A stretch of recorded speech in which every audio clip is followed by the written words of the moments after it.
Hello, everybody. It is Sunday, the 22nd of July.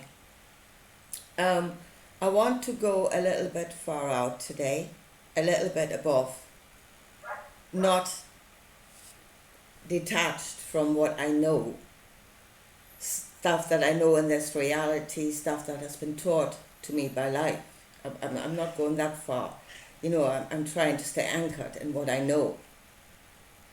But I think we need to go a little bit above to solve the problem that is now affecting humanity at the moment. And the question I'm asking is, was Jesus deceived? Did he actually do what he did, not knowing what he was doing? Or did he have a plan? Was there actually reason involved in what he did? And it is a question that I've asked for so long. Brother, what have you done? What was it, your own reasoning that took you on that path, on the path of the cross? And I thought about it again yesterday, and there is actually a way that could have been a plan. That he was trying to create a change for better, and he failed. And I'll show you that he failed. But in order to understand what he did, is first of all we need to see reality the way he did. And that is where we now need to go above. That is just it. Because otherwise we cannot understand. We cannot put ourselves in his shoes with what you need to do. In order to be in his shoes, you need to be on the same level. So let's try to do that. And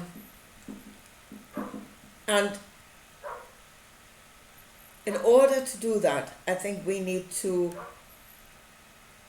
put as given as a foundation for this trail of thought that God is real. Because to him, he was most certainly real. So let's have a foundation for this thought that God is real. That means there is actually a consciousness out there, an entity that does not exist as form, but as consciousness, and that is real. And there is actually something attached to us, to this world, that does not exist as physical form, but it is real. So let's say that. Yeah? And the other thing you need to understand, really, to put yourself in Jesus' shoes, is that he is a Jew. That is fundamental. I mean, a lot of Christians conveniently overlook that fact, but it is fundamental to understanding him. He is a Jew, and Jews love God. They love him. Yeah? I've been listening to a Jewish woman, and she said, I can't stand this thought of God on his own, all alone, without us. Yeah, he wants to be with us, and I can't stand the thought of him being alone. There's compassion and there's love. And she was full on emotional when she said that. So they love him. And the last thing you must see in Jesus is the desire that all shall be saved. And that desire was him. He had become that. So that is his foundation. Yeah, God is real. There's actually something out there, and we're not just running scared of an aspect of ourselves, but there's actually something else that is attached to us, because in that point we are the same. So there's our connection. So that is real. And Jesus loves that which is out there, and he's now filled with the desire that all shall be saved, which includes God. All includes God. God is a part of the Jew. Yeah? And all shall be saved includes God. So that's where we're at. But, and here comes, if Jesus actually saw the truth, which he may have done, I mean, he had great knowledge. See, that is why I find it so difficult to believe that he was deceived, or that he didn't know what he was doing. He was on a very high level of knowledge and understanding. So then it is possible that he saw what God was. And if you have not seen my video before, please do. But God is the archetype of a narcissist. That consciousness derives life from that desire. The desire to rule over everything, to be in control of everything. They have a destination. They are going somewhere to that point, and that is what is giving them life. That is what is driving them for them. It is that desire that is giving them the energy, that is giving them life. That is their tree of life. That is what gives them life. What keeps them in existence. Let's say Jesus saw that. He understood what God was.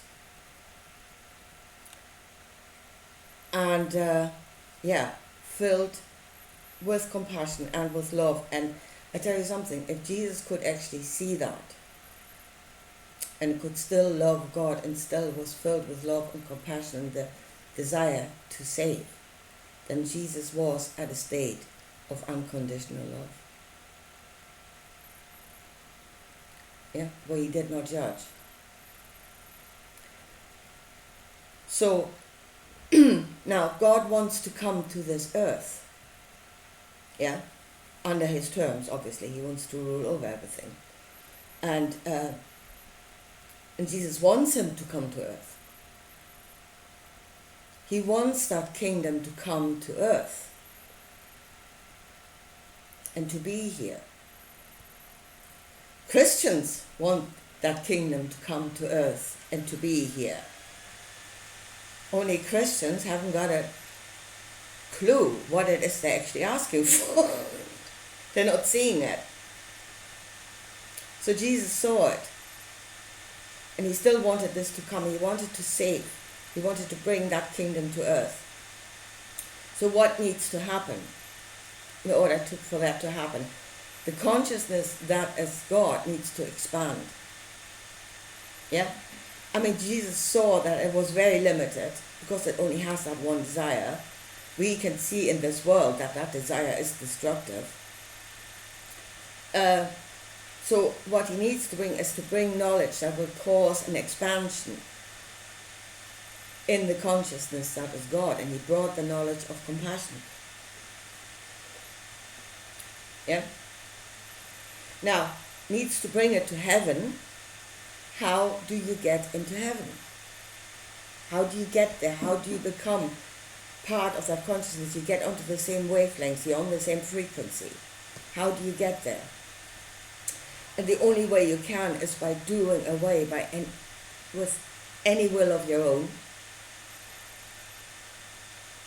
because that consciousness requires that you love, that you serve only that desire, so you need to get rid of everything else. A human being is more than just that desire. It's only a very small part of us, but you need to get rid of everything else in order to get in there. And that's what he did. So, as I said, was that a plan? To enter into the kingdom, to bring that knowledge, to cause an expansion in the consciousness that is God.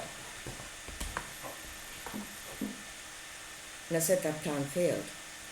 And I know it failed because I can see the minions of that kingdom, and I can see what they're doing with the knowledge of compassion here and how they use it. First of all, they use it as a tool of deception, saying, oh, I'm doing this to save you. Yeah, I'm filled with compassion and I'm trying to save you. Are you hell? We know that. The other way they're using it is by evoking our compassion so they can drive through a policy, something they want to do, and we come into agreement. They did that with Ukraine. Yeah, they had us gushing with compassion for the Ukrainians, and we were ready to make sacrifices to help the Ukrainians. Of course, then they came and said, yeah, well, the only way to help them is send more bombs. And we didn't prevent it.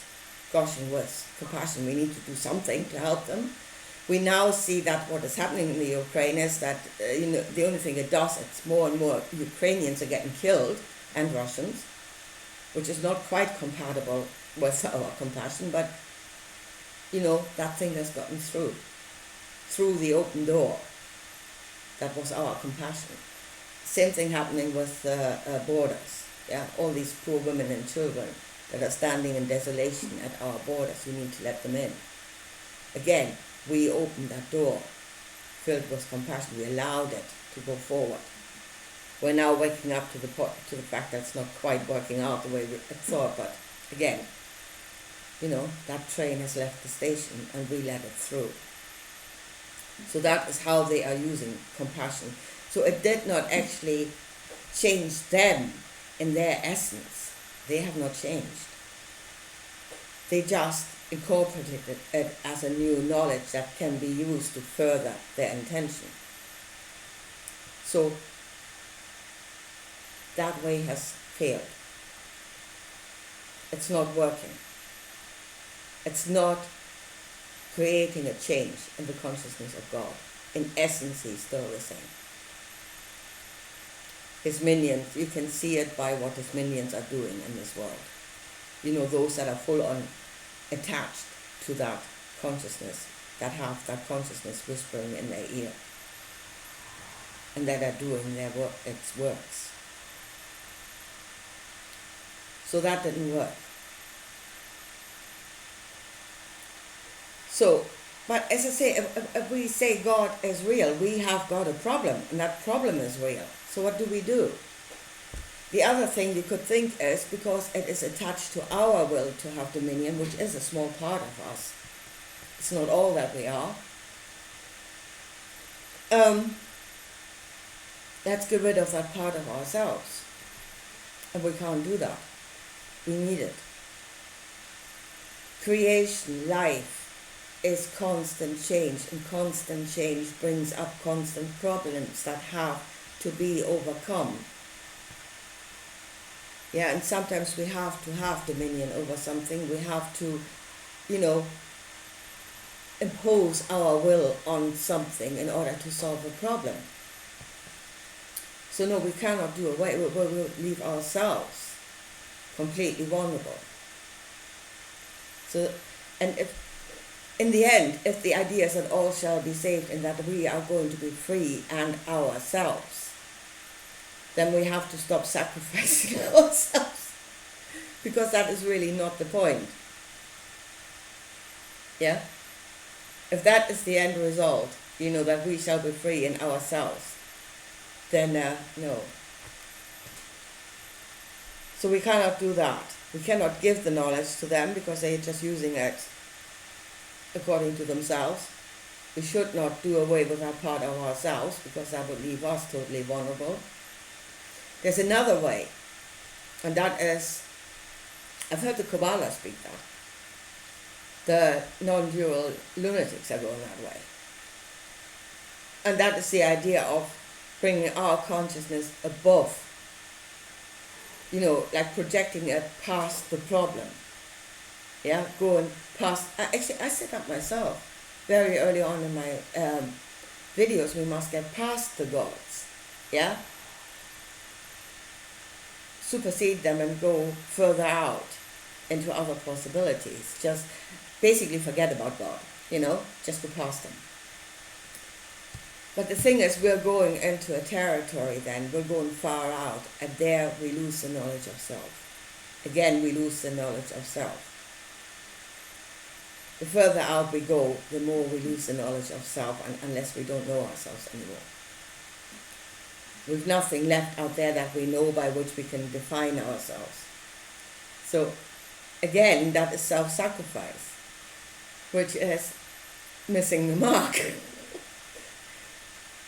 So no, we can't do that either. We actually have to deal with this problem. We have to solve it one way or another. So what do we do?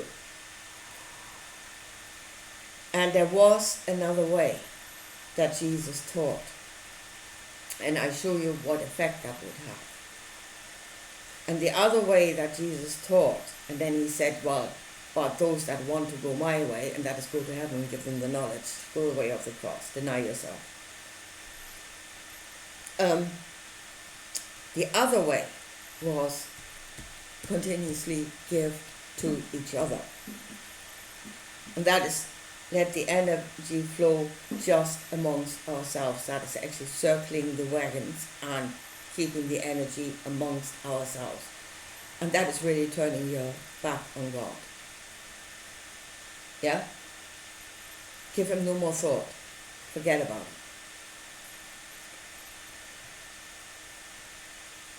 And that would take the energy away from them. They would no longer receive it from this world. And then you would force an evolution. Now, with a consciousness, especially one that has free will, it can evolve in two ways. One is it does it out of understanding itself, and it's choosing its own evolution. That is, it can define itself. That is what, the conscious like this, like us, is capable of defining ourselves. So we can evolve out of our free will and according to our own choice. And they made a choice. They had that choice. They could have taken compassion, and they could have made it part of their own essence, expanded themselves, and they didn't do that. So that's one way. The other way, and that is a part of evolution that is usually reserved for lower consciousnesses that do not have self-determination, and that is need, will drive an evolution. Need will, in this world, in nature, need will drive an evolution. And if we are circling the wagons, if we are taking away the energy, we create need.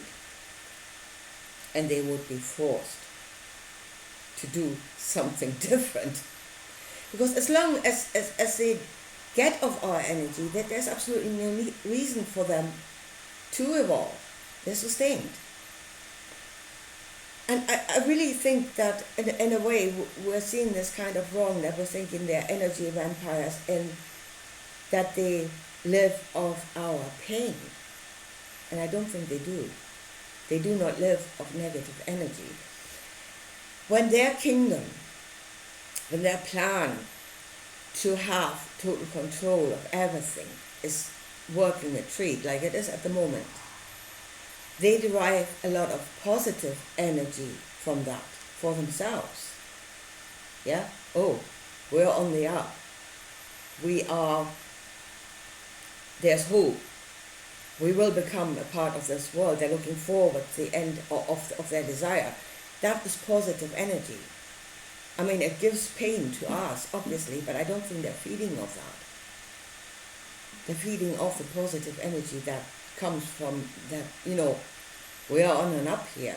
We're going somewhere. But as I say, we circle the wagon and they're going nowhere.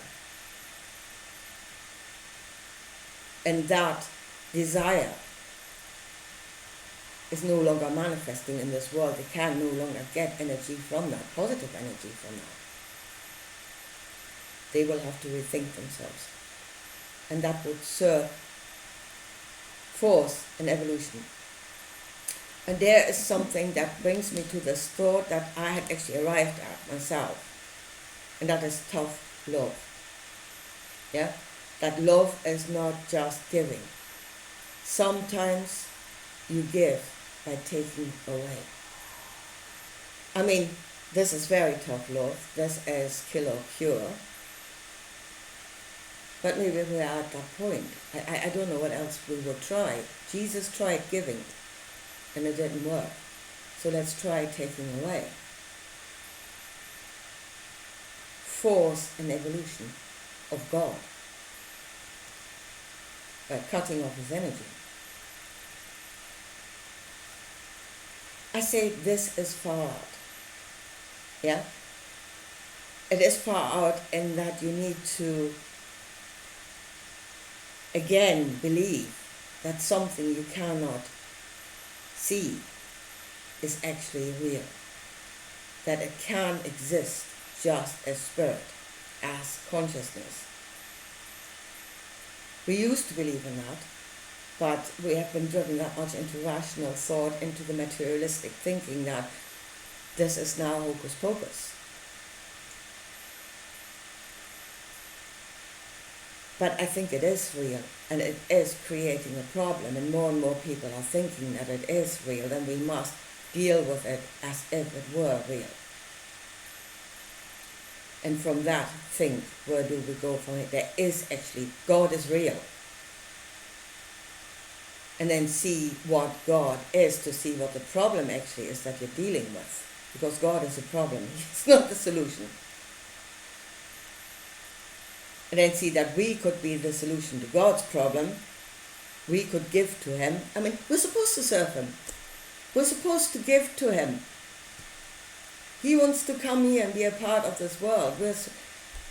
But then we need to force an evolution in Him. He needs to expand. Because as it is, He is rather unenlightened.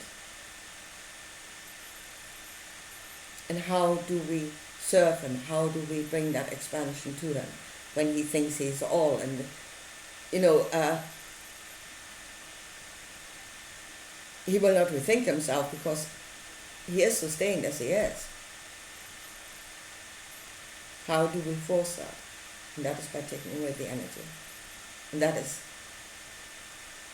it's what Jesus said. If they do not receive your message joyfully, and I think the heavens did receive His message joyfully, that just using it the wrong way, this is another problem. But He said, if they don't do that, walk away, continuously give to each other, cut off the energy to those that are not like that. Force repentance on them. Force evolution on them. That was the other way. That's the way He wouldn't go. He chose not to go that way, of continuously giving to one another. Well, He tried His way, and I tell you, it failed. So let's try the other. Let's walk away from God and let Him rethink Himself. I leave it at that for today. It was a bit far out, but if there actually is a problem, then the first step we have to say that it is real. And then deal with it like a reality and reason. Anyway, I leave it at that for today, and I'll talk to you again soon. Bye.